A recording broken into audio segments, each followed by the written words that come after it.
The night shift at St. Gertrauden Klinikum in Berlin used to be the most coveted rotation among the nursing staff, celebrated for its absolute, uninterrupted stillness. Elena preferred these hours because the sprawling hospital became a sanctuary of soft, ambient hums and rhythmic monitor beeps, far removed from the chaotic bureaucracy of the daytime hours. By 2 in the morning, the long corridors of the West Wing were typically empty, bathed in a dim, lavender-tinted night lighting that made the entire facility feel safely asleep. That predictable comfort shattered just past 3 in the morning, when the electronic double doors of the admissions bay glided open without warning, admitting a patient accompanied not by the usual local paramedics, but by a specialized medical transport team in unmarked, sterile gray uniforms.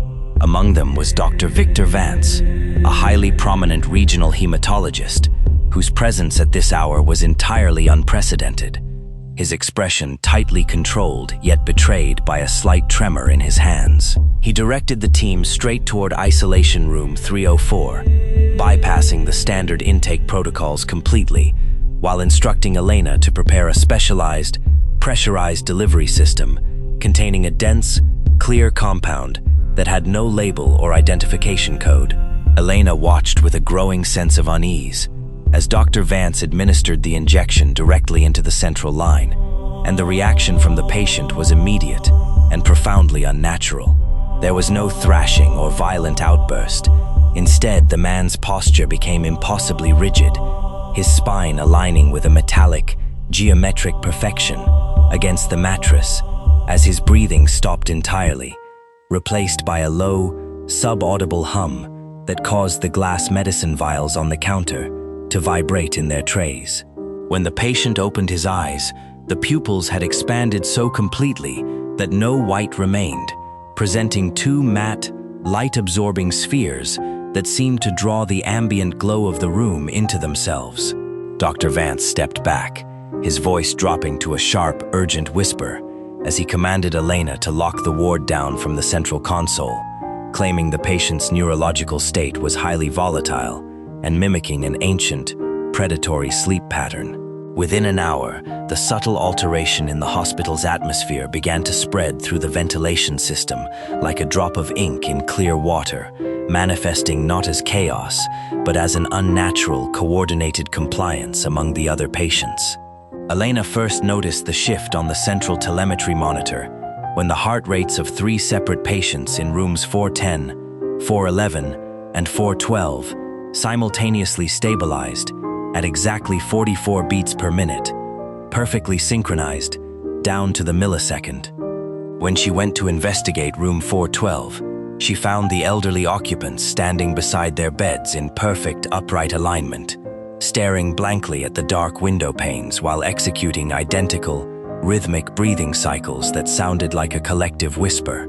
They did not speak or acknowledge her presence, but their movements possessed a sudden, fluid agility that defied their medical histories, moving with a silent, hive-like precision that suggested they were no longer operating under their own volition. The contagion of compliance quickly extended to the night staff. Elena watched through the internal security windows as the floor supervisor and 2 orderly workers calmly abandoned their stations, walking in a slow, synchronized file toward the upper floors as if responding to a silent, frequency-based command. The hospital was completely cut off from the outside world by 4 in the morning, the external communication lines producing only a continuous, melodic chime, while a dense, localized fog pressed flat against the glass facades, erasing the Berlin skyline entirely. To analyze the anomaly without triggering a defensive response from the growing collective, the hospital board utilized an internal secure line to activate Leon, an elite forensic tech and imaging specialist who was already on site maintaining the facility's advanced security infrastructure.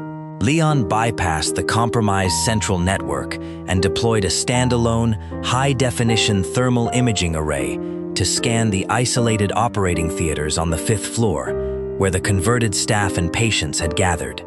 Elena joined Leon in the hidden tech closet, watching the ultra-high-resolution monitors as they rendered a scene that was psychologically paralyzing in its quiet, deliberate structure.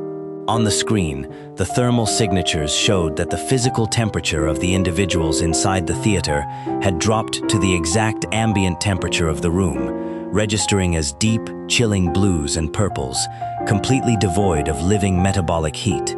In the center of the room, clamped securely to the examination chair, was Dr. Abernathy, the city's most distinguished doctor of optometry, who sat perfectly still with an expression of serene, unblinking compliance.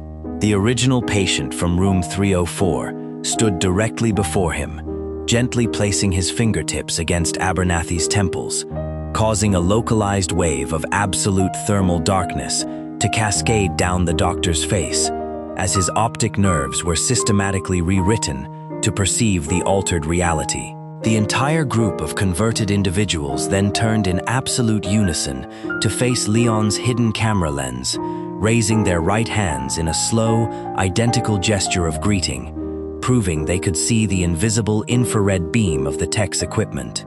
Desperate to escape the spreading network, Elena and Leon made their way to the emergency helipad on the roof, bursting through the heavy security doors just as the digital clocks in the stairwell began to stutter and freeze. They emerged into what appeared to be a stunning golden dawn breaking over the city, the warm sunlight bathing the concrete pad, while Dr. Vance stood calmly by the edge, gesturing for them to join him near a waiting rescue transport. Marcus, a resident doctor who had fled with them, cried out in relief and sprinted toward the light, but Leon suddenly grabbed Elena's shoulder with a grip of iron, forcing her to look through the unfiltered view of his specialized digital camera screen. Through the digital lens, the reality was terrifyingly unchanged. The sky was still pitch black. The beautiful sunrise was a massive, collective psychological projection generated by the entities, and Dr. Vance was standing motionless in the dark, with his eyes wide and vacant, surrounded by dozens of silent, waiting figures crouching in the shadows of the roof. Marcus vanished into the illusion of the sunlight, his footsteps suddenly silencing as the roof doors behind Elena and Leon locked with a heavy magnetic click, and her digital wristwatch began rapidly counting the minutes backward toward midnight. Realizing that the entire layout of the roof was an architecture of their own distorted perceptions, Elena gripped Leon's jacket as the illusory warmth of the sun began to peel away like burning paper, exposing the frigid, concrete expanse of the true midnight. The rescue helicopter Marcus had run toward dissolved into a rusted, skeletal frame of an abandoned water tower, and Marcus himself was now standing perfectly still beside Dr. Vance, his back turned to them, his posture already adopting that smooth, geometric rigidity. Leon adjusted the lens calibration on his forensic camera, mapping a path through the unseen crowd of patient entities that occupied the roof, their freezing body temperatures creating a faint, localized condensation in the air that revealed their exact positions even in the dark. He whispered to Elena that the entity's projection relied entirely on optical synchronization, meaning that as long as they did not look directly into the eyes of the figures blocking the exit, the hive mind could not overwrite their spatial awareness. They began a slow, deliberate retreat backward toward the western utility elevator, keeping their gaze strictly fixed on the concrete floor, tracking the movements of the surrounding crowd solely through the small, low-resolution screen of Leon's handheld monitor. With every step they took, the air grew progressively heavier, filled with the synchronized, rhythmic inhalation of dozens of lungs moving in perfect harmony, a sound that began to mimic the steady thrum of a massive, industrial engine. Elena could feel the cold radiating from the figures as they brushed past them, the fabric of the patient's hospital gowns whispering against her scrubs. Yet none of the entities made a move to physically restrain them, choosing instead to tilt their heads in unison, tracking the nurse's movements with an eerie, collective curiosity. They reached the utility elevator, the metal doors cold to the touch, and as Leon bypassed the security panel with a portable diagnostic tool, the internal lights of the shaft hummed to life with a pale, sickly green hue. The elevator ride downward felt interminable, the digital floor indicator rapidly spinning through random letters and symbols rather than numbers, suggesting that the building's internal infrastructure was being systematically remapped by the entity's presence. When the doors finally glided open, they were not in the basement, but inside the sprawling subterranean archives of the hospital, a labyrinth of floor-to-ceiling metal shelves containing decades of obsolete paper medical records and forgotten patient files.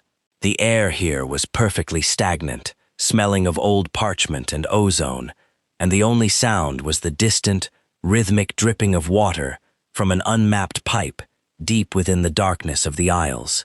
Leon pointed the camera down the central row, noting that the thermal darkness was pooling heavily at the far end of the archive, indicating that the epicenter of the modification was moving downward toward the hospital's foundations. As they moved through the narrow aisles, the paper folders on the shelves began to rustle softly, not from a breeze, but as if the pages themselves were vibrating in response to their presence, the text on the exposed charts shifting and realigning into long, repetitive sequences of the number 44. Elena pulled a file from the shelf, only to find her own name and employment record detailed inside, the date of her entry listed as tonight, but the date of her departure left blank, replaced by a hand-drawn symbol of two interlocking, solid black circles. A soft, familiar chime echoed through the archive speakers, followed by the calm, recorded voice of Dr. Abernathy, broadcasting from the intercom system, advising all remaining staff members to report to the lower levels for an immediate optical evaluation. The voice was perfectly clear, devoid of any panic or malice, explaining that the true purpose of the St. Gertrauden Klinikum had shifted from the preservation of life to the optimization of collective sight. Leon tracked the broadcast signal to a heavy, reinforced vault door at the back of the archive, its digital keypad completely dark, but the handle covered in a thick, crystalline layer of frost that didn't melt even when he touched it with his bare hands. He explained to Elena that the vault contained the building's main fiber optic junction, and if they could sever the connection, they might disrupt the entity's ability to broadcast its psychological illusions across the hospital's sensory network. Working quickly in the dark, Elena used a pair of heavy surgical shears to wedge the vault's latch open, the cold air rushing out from the interior so intense that it instantly froze the moisture on their eyelashes. Inside, the massive bundles of network cables were glowing with a faint, bioluminescent pulse, the data traveling through them visible as rhythmic waves of deep blue light that matched the synchronized heartbeats of the patients upstairs.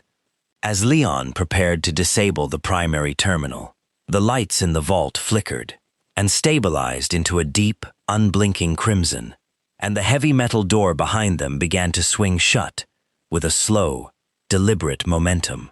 Elena lunged forward to block the frame, but the handle resisted, moving as if held by an immense, unseen pressure from the other side, while the shadows in the archive hallway began to lengthen and detach themselves from the walls. Through the small observation window of the vault door, she could see the entire converted staff, including Dr. Vance, Dr. Abernathy, and Marcus, standing shoulder to shoulder in the narrow aisle, their hands raised in that same synchronized gesture of greeting. They did not attempt to force the door open.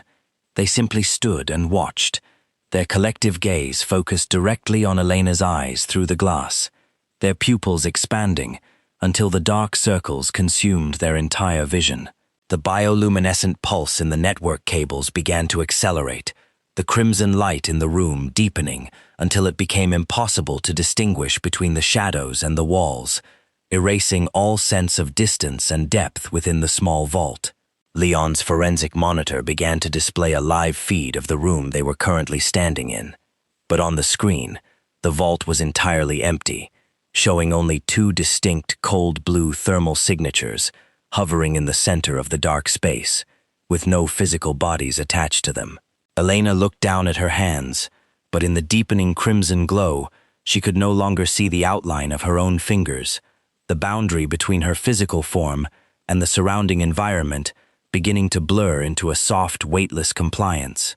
The digital watch on her wrist finally stopped its backward count, the screen fading to a solid, matte black, while the distant, rhythmic hum of the building seemed to vibrate directly inside her own chest, aligning her pulse with the rest of the facility. The silence of the archive returned, deeper and more absolute than before, as the heavy vault doors sealed with a final, echoing click that signaled the complete integration of the West Wing. The broadcast from the intercom continued to play to the empty corridors, its calm, melodic instructions repeating into the endless dark, waiting for the arrival of the morning shift.